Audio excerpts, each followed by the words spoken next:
Welcome back, traders. My name is Adam Harris, Chief Market Analyst, and I'm recording this on Tuesday, the 13th of August. So this is for the remainder of the week. So really what I'm going to be focusing on right now, obviously overnight, there'll be Royal Bank of New Zealand interest rate decision. There's always a huge amount of volatility around that. So if you have any pound Kiwi or Euro Kiwi trades out there, you'll understand what I mean with regards to some big swings potentially. Then we've got plenty of CPI data out this week as well from the UK as well as the US. I'll be focusing really on most of the UK on Thursday, most of that GDP. I want to see how we're doing there. And then, of course, the initial jobless claims on Thursday as well out of the US. And then it is just really retail sales figures as well. So kind of pretty much par for the course, nothing too sensitive, nothing too volatile, or not really expecting the markets to do anything other than continue to tick over. I doubt that there'll be another reaction like the one that we saw a couple of weeks ago. But having said that, I want to go and have a look at the charts and let's talk about how the markets have rebounded. Okay, so I'll try to keep this relatively brief this week. So first of all, you can see how the market, although we did have that really big, strong spike in volatility, the market has almost certainly calmed right down again. This is very rare. I think this is probably in my lifetime the first time I've ever seen this. Not to say that it hasn't happened before, but you could see previously we've had areas where we've had large spikes, but nothing quite so big that's calmed down quite so much. You know, there could be various, I would be interested in finding out what the explanations for that are. There could be various reasons, but it's at this time, it seems to have been more of a market overreaction than anything else. Let's have a look at that dollar index. On the weekly, we have a downtrend. We are still within the range on the monthly. We've got plenty of buyers underneath that. Look at the wicks underneath all of these candles here. So lots of buying pushing back up. But the pressure is still to the downside. And based off this close of last week, I would still expect it to continue to head lower. And it's sitting off a nice round number, 103. So I would expect for now for that to continue to push down, which means that it wouldn't be unreasonable to expect euro dollar to push higher. You can see it is starting to breach the downward sloping trend line on the weekly chart as well. You can see it here. We're within that, within the sort of pennant triangle shape. We started to break to the upside. Not a super strong trend, not a very weak dollar, so to speak. They're just kind of slightly stronger euro, slightly weaker dollar. And we can see it pushing up a little bit for now and also just working its way up to the top of the range. So again, I just expect it to continue to tick over. With sterling as well, it'll give me the same thing. Here you can see the structure looks a lot more obvious. We've got a really nice uptrend. We pulled back to a clear level of resistance. We produced a nice swing low there, and so the pressure is going to be to the upside. We'll see how much further it gets to go, but right now that trend is still intact. Okay, Aussie dollar, US dollar, again, failed breakout to the upside, failed breakout to the downside, and actually what this means is, believe it or not, we are stuck within a range on a much higher time frame. So that means, what is that range? It is actually this, because this behavior is range-bound behavior, but we're stuck with that. And you can see it stands out a little bit more on the monthly, looks a little bit more obvious there. And again, not exclusive to Aussie dollar against the US dollar. We can see it with euro dollar and cable as well.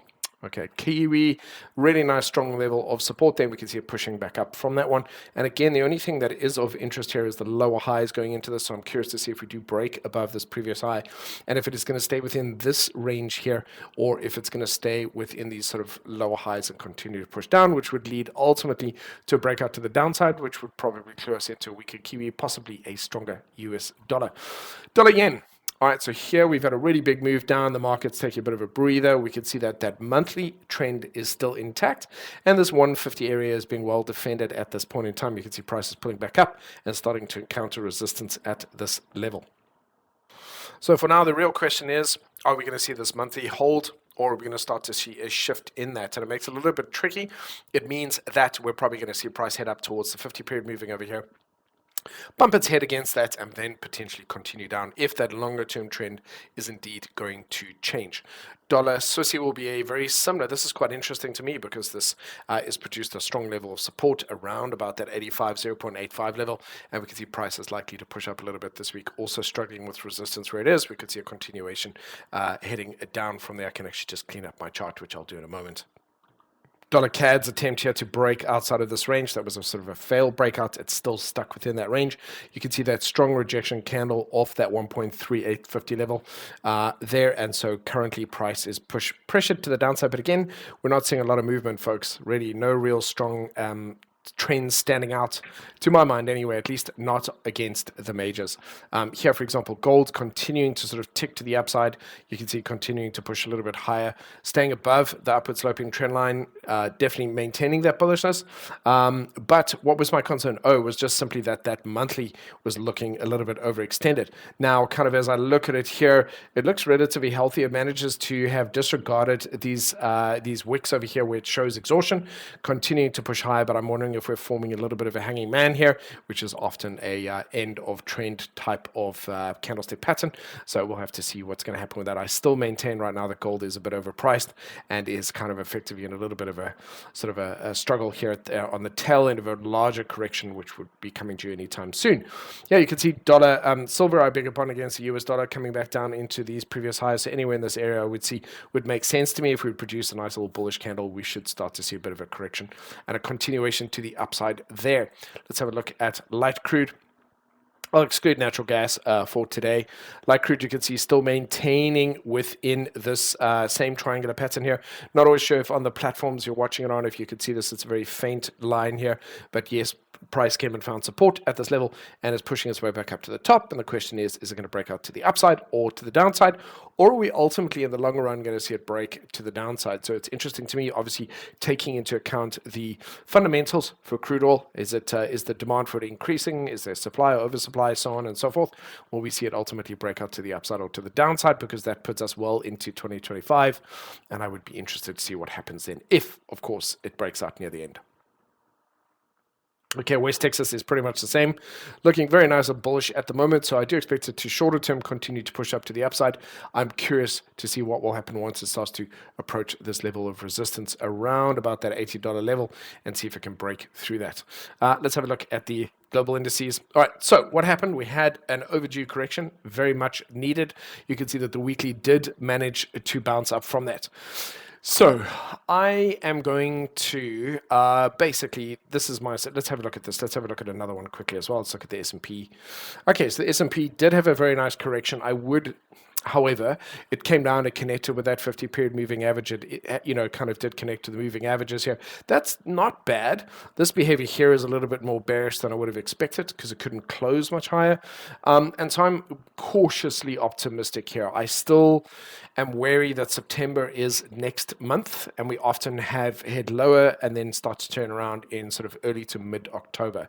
So historically speaking, similar kind of setup to what we see here, and therefore I'm still keeping a little bit open-minded that the market could recover. Of course, from here, the price action is now bullish, and it was a beautiful correction in terms of the distance. It was a very much needed correction.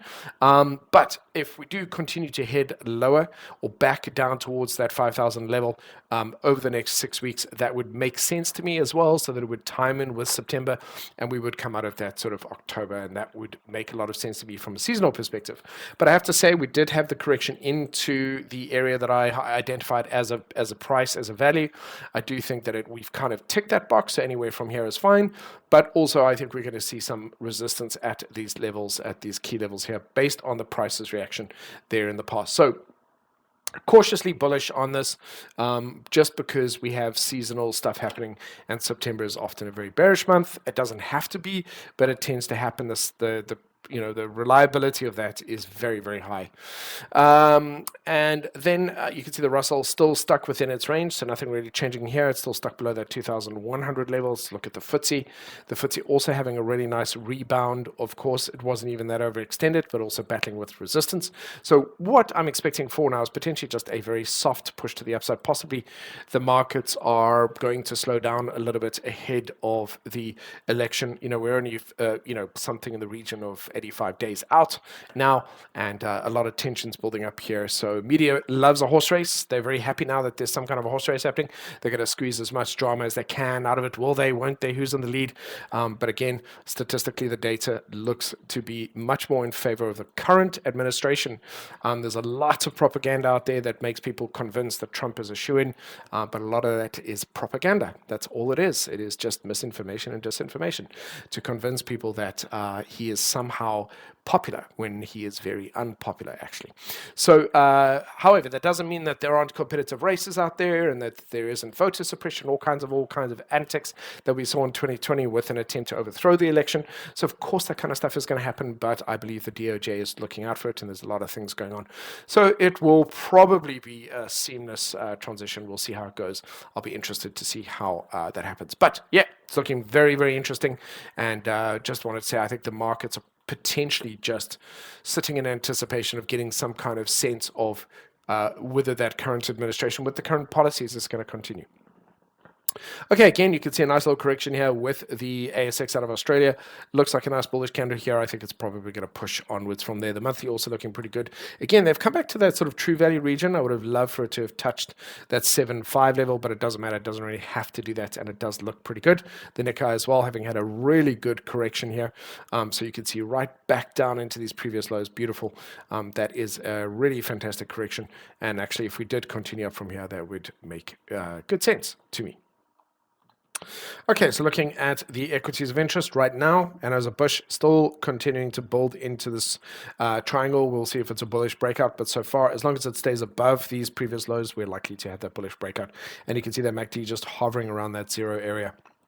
Not really adding too much bullishness to it. Apple, of course, this was a beautiful break and a retest. Look at that beautiful rejection of that level of resistance, finding some strong support there. And we'll see if it continues to push up. What we could see happen is the markets continue to sort of push up here, but don't really go anywhere after a while. Then possibly we go a little bit sideways. That could, of course, be something that happens here. Amazon, right bang smack into the green box. Great, exactly what we were looking for. Back into these previous levels and looking very good. So quite happy with that. Again, it's touched the sweet spot, so that should be able to continue up from there. Let's have a look at AT&T. Continues to trickle up. It's just got that strong level of resistance where it is, but it is continuing to tick high, so quite happy with that. ARC Innovation will still be within the box. In fact, I didn't even have to look. I could have just told you that. I'm stuck within this box, not really going anywhere. ASML. Nice correction there. Started looking like it's going to manage to recover. I'd really like to see a bullish green month over here. So whether that's September or October, I'd prefer it to be October. Again, because that allows us to get through that stuff. But it is looking fine. We've got Genco in the UK not really going anywhere. Not good or bad, just going neutral. Tesco's continues to do very, very well. And so that's doing well. It's becoming a bit overextended here. So that is at some point soon, potentially once it taps that 350 level, it's going to become a little bit overextended, and it will be due for a correction. Okay, so let's mark that area to see if that ultimately does become a bit of an issue. Let's have a look at Amex. Amex, also nice little bit of a correction. I would have preferred a deeper one. This is starting to look weak to me. So what I see here that I don't like the look of is the continual exhaustion in this area, bearish divergence, which I can see in the price action. In other words, the highs have started to roll over. This almost always results in either a consolidation sideways or a correction, possibly even down to 200. So Amex has got some interesting stuff in its future, either consolidation or a possible deeper correction. And I think one more thing to add is that it could just take a while. I mean, this could be something that happens over several months, so we'll see. Berkshire Hathaway looks fine, just continues to tick up. That's a really nice correction, nice recovery, and it continues to push up a little bit higher. And Coca-Cola here, similar to Berkshire, similar here to Amex, is overextended. It does need a bit of a correction. Monthly is also becoming a little bit more overextended, and a kind of a pullback again, but this would take a couple of months. Any kind of a correction there would also be welcome for the price, I think. Let's have a look at BP and Exxon. Okay, so they're again finding some support. Bullish candle here off a key level of support, so wouldn't completely, and it's also range bound, would not surprise me if we saw price take a bit of a bounce this coming week or throughout the rest of this week. ExxonMobil still pushing up at the top end of this range. I'm pretty impressed. I think it's likely to ultimately take off from here, but let's just see. It's still battling with that resistance at this time. Estee Lauder continues to head lower. I have sold all my shares. I've held on to them longer than I ordinarily would have. That's probably my biggest, single biggest portfolio kind of error there, and overall it's fine. But what was I going to say? Yeah, it's just whether it turns around now or not is irrelevant. I'll keep an eye on it, and we'll see if it starts to go bullish again. I can always get back in and just recoup the costs at that time. But it's a waste of resources while it just sits in there. And really nice retest of this level, General Motors, so that should likely recover. Also, again, I think it's going to encounter some resistance over here, but it should continue up from there. JP Morgan Chase also looking very, very good. Now, I spoke about the divergence here. We continue to get these fresh highs. We've had that big, strong correction. That's a good sign, and that's a relatively healthy high. So at this time, not as concerned about this. Let's just see. So I'll take that out. We'll see how that goes. It's a relatively strong buy signal over there. However, again, I would have loved for it to have a slightly bigger correction. So quite a few of these would have been benefited from a bigger correction. But the point is that there's still plenty of bulls in the market, and they don't appear to be going anyway. QQQ, very nice, almost perfect sweet spot little correction there. And you can see it off that monthly as well. But again, you've got some strong resistance here. So we'll see if the game is over. Otherwise, what I would expect over the coming months is that we would get something similar to this. Another red candle here, probably, then possibly another little bit of a one here, then it would start to turn around, then we would start to see it sort of hit up from here. So that's kind of what I was sort of looking for. We'll see if it's going to play out that way. It doesn't have to, but that is would make sense given the cyclicity of the years. Okay, Adidas, still going through its correction. I really like the fact that it's above that 50-period moving average, coming back down to the moving averages. So I would expect it to find some support here. And actually, with everything else that we're seeing over here, that actually makes sense. It's a good area for it to find support. So possibly it could just stay in this area and find this as its base and then continue up from there. Meta, you can see that very strong reaction over there. Again, still, to me, this is similar to Amex. It does appear to have lost its kind of its mojo. It looks like it's kind of slowing down, but this is going to be something that could take a couple of months before it turns around. I'll keep an eye on that. I'll keep those divergence signals up there and see how that goes. In those situations, from an investing perspective or even trading perspective, when you see divergence, it's definitely not a signal to sell and go the other direction. We always need price action to confirm that. And at this time, really, when that gives me divergence, it just tells me the move is tired. And then what happens is usually one of two things. It either consolidates and then it could continue on, or it will do a reversal. So one of those two things usually. And so I'd rather just kind of wait and see, give it some time and see what's going to happen there. Very nice correction here. You can see how we broke the weekly lows here. So this is definitely a monthly correction. I love it. I would like to see a bullish candle here. So we're going to have to see how September performs. But historically, it tends to be red rather than green. So we'll see about that. Really nice correction off here. So NVIDIA did a decent correction. I did say anyway within the green box would count. It has connected with the moving averages here. So yeah, we could see it head up from here. We'll see how that's going to be. But still, we're not free of September, and that is only a few weeks away. Okay, so let's see how that plays out. But looking, even here at Netflix as well, Netflix here producing a nice little bullish monthly candle so far. PayPal, even starting to produce that high low again. PayPal's got to really break outside of this box. Spotify continuing to do this now. Why did I draw this in? Just give me a second here. I think it was because we had this historical resistance and we had that bearish divergence. We'll see if that was going to be the case. We'd started a retracement. Not really sure why I put this in. I think it was just to highlight that if we did, and there's a question mark there, meaning that I wasn't convinced that that was necessarily a guarantee, but it is a really good price area for it to come back to, especially if it does end up double topping here. Okay, so I'm going to leave that up there, and we'll see how it ultimately plays out again here. This is starting to push to the upside. That's a nice bullish signal, nice follow through on that. So it looks as though Spider is going to continue to push out to the upside there. FedEx putting back in, good area for it to, it's had a relatively decent correction. It's a nice area here for it to be able to turn around in. I can move this around and put that over there. This isn't a bad place for it to find some support and then work its way back out. We've got Tesla. Tesla's coming back down towards these lows over here, testing it. It's going to try to rebound from here, but overall it is still within kind of this triangle shape here and hasn't really decided which way it's going to go just yet. So no clear direction. I remember, you'll recall if you watch my episodes that I spoke about this being neutral bullish. I think it wasn't that it was in an uptrend. It needed to pull back. It needed to produce this higher low, and then it needs to break the high to be a confirmed shift into an uptrend. So right now it is still neutral bullish, but it is continuing to play out as though it has the intention of turning around and breaking up and going to a new high. So again, I'll put this as a question mark because that is so far looks as though that is the way in which it is playing out.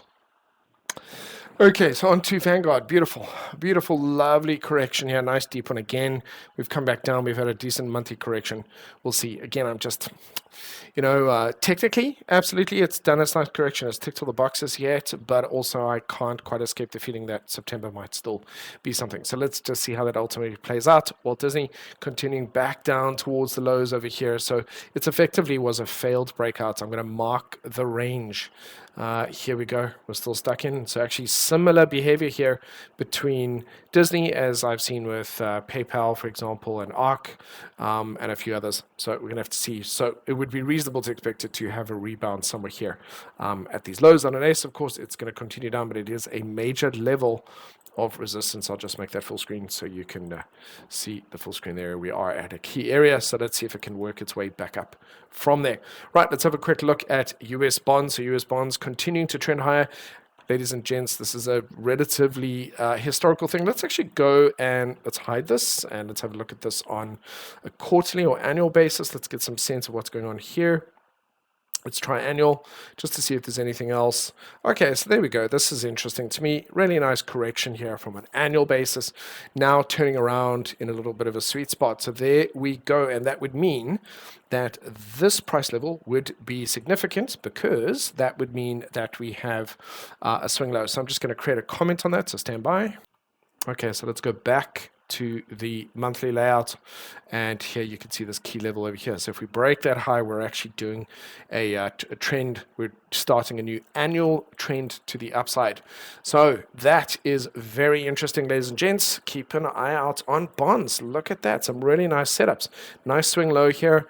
This could be a new market to start tackling, and a lot potentially less volatile than something like cryptos, for example. Speaking of cryptos, let's have a look at Bitcoin.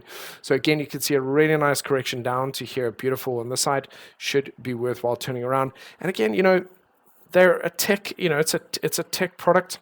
It's a digital currency. So yes, it is very much tied in terms of behavior to equities, especially to tech stocks. There's a lot of correlation between them and a lot of big money from institutions that goes into them. And institutions will giveth and taketh away their money whenever they feel like it. So anyone who's telling you that somehow Bitcoin is special in any other way is just speaking nonsense. Okay. Ethereum, really nice correction down to the downside, but actually a relatively big one. I think I'm just trying to highlight what I spoke about here, why I spoke about a correction to the downside here, but we have done it. We've touched this level. We broke through the level. That's what it was. It was a series of lower highs coming through. If we had a breakout, we'd come back down to touch this level. That's what this was. We've now had that correction, and now we can see what's going to happen. But so far, it's still looking relatively weak. So Ethereum not looking great. We've got Binance, which is also looking good. So it's a nice area for it to turn around in. This behavior is very, very similar. The difference is that this is a bull flag.